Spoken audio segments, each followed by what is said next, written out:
All right, time now, 12:15. Meteorologist Damon Matson join us now with another check on your forecast. And of course, Damon, before we talk about weather in our region, we still have to think about those folks that are in the path of this upcoming storm. And still, folks are trying to recover from Helene. A lot going on for a lot of people. I know, not a good situation at all, Mark. And I'll tell you this is the fastest I've ever seen a hurricane strengthen, at least that I can remember, as just yesterday, Milton was only a tropical storm. And now we're talking about a Category 5 hurricane. Here's the latest update from the National Hurricane Center. Again, they pushed out an update around 11 o'clock this morning. They have their Hurricane Hunter planes going into this thing nonstop, trying to get the latest data, get all of the updates, because the way this is strengthening is just absolutely incredible. Look at this, 160 miles per hour. There it is, a Category 5 hurricane just sitting in the Gulf of Mexico off of the Yucatan Peninsula. And again, this is turning into a scary situation now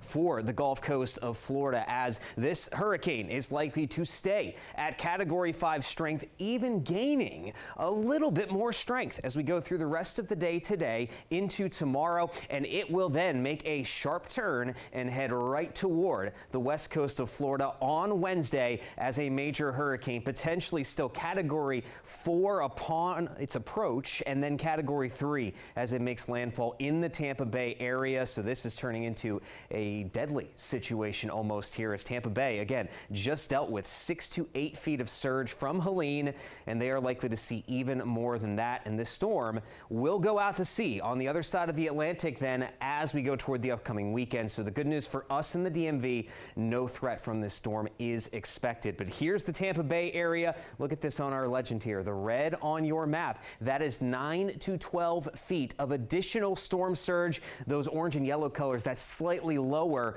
but you're still talking about 6 to 7 feet of surge in some of the same areas that were just hit hard 2 weeks ago. So it is not a good situation at all. Down along other portions of the west coast of Florida, similar surge numbers are expected. So we are going to be watching that hurricane closely over the next couple of days. Now back here closer to home, again, no worries. As a matter of fact, it's almost downright beautiful at this point. Our camera, though, is shaking quite a bit as we are dealing with breezy winds behind a cold front that just swept through. Wind speeds are around 15 to 20 miles an hour, gusting up to 25. So be ready for that. It is going to be breezy throughout the rest of the day, but it's still decently warm. 75 in the district, 72 in Manassas, where that cold front just pushed through.